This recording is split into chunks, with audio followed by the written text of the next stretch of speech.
सशस्त्र क्रांतिकारी चळवळ या पाठाच्या पुढच्या विभागामध्ये आता आपण प्रवेश करतोय. चला,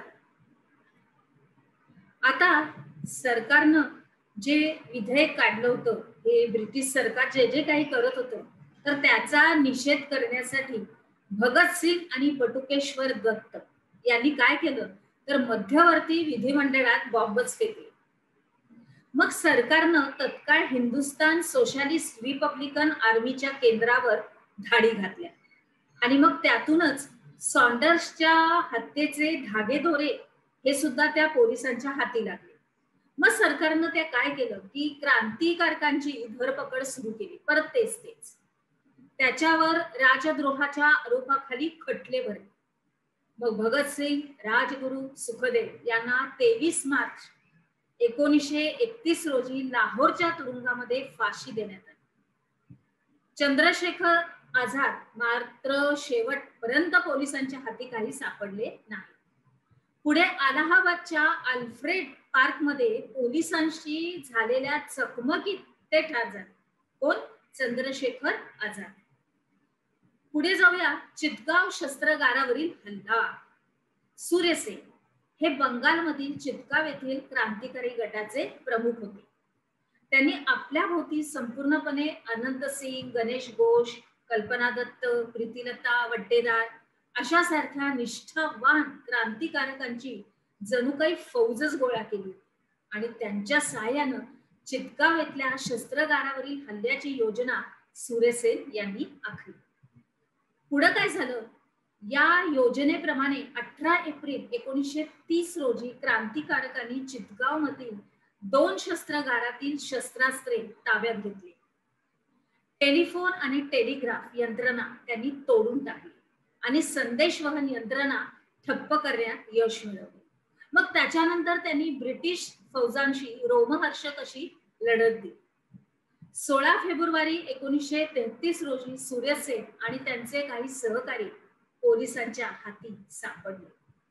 मग सूर्यसेन आणि त्यांच्या 12 सहकाऱ्यांना फाशीची शिक्षा देण्यात आली. कल्पना दत्त यांना जन्मठेप झाली आणि प्रीतिलता वड्डेदारांनी पोलिसांच्या हाती न लागता आत्माहुती दिली. या चितगाव उठावामुळे क्रांतिकारी चळवळीला एक गती मिळाली.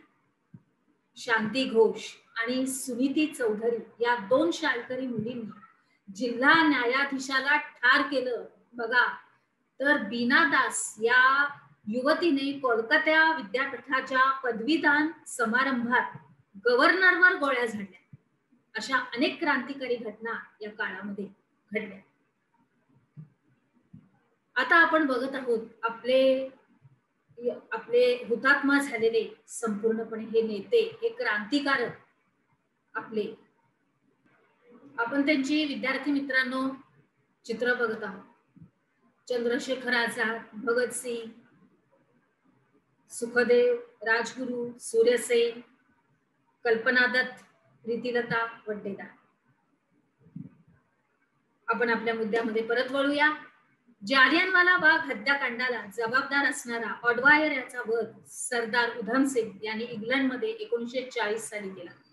भारतीय स्वातंत्र्य संग्रामामध्ये क्रांतिकारी चळवळीने महत्वाचे योगदान दिलेले आहे. क्रांतिकारकांनी ब्रिटिश सत्तेशी लढताना साहस आणि निर्धाराचं हे दर्शन घडवलेलं आहे. त्यांचं हे राष्ट्रप्रेम आणि समर्पण वृत्ती केवळ अचोड होती. त्यांचं हे बलिदान भारतीयांना स्फूर्तिदायी असं ठरलेलं आहे. पुढे जाऊया. आपण काय शिकलो या अंतर्गत पुढील काही विधानं तुम्ही सहकारण स्पष्ट करायची. अर्थात तुमच्या वहीमध्ये त्याची व्यवस्थित तुम्ही नोंद करायची. बरोबर? चला तर मग विद्यार्थी मित्रांनो, आपण आपल्या पुढच्या विभागात प्रवेश करूया.